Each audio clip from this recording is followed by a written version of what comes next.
Hello everyone, welcome back to another video from Quick Guide. Today in this video, I'm going to show you how you can log in into your Citizen Bank account. So follow some simple steps with me. Open your web browser and in the search bar, type in citizensbank.com.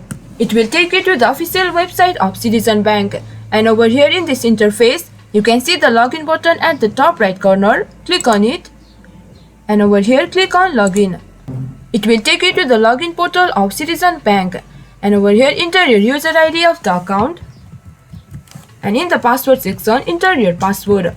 To confirm what you typed, you can click here on the show button, and you can click here on remember user ID if you are using your private computer, but I do not recommend you to do that in the public or shared computer. And click on login. You will be logged into your Citizen Bank account.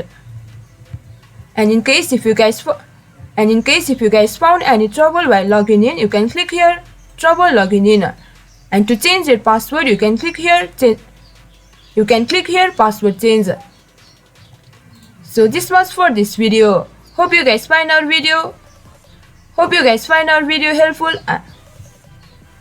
Hope you guys understand and find our video helpful. If you did, please do not forget to hit the like and subscribe to our channel. And also hit the bell icon for latest videos and drop a comment for reviews and more content like this. I will see you guys again in our next video. Thank you guys for watching.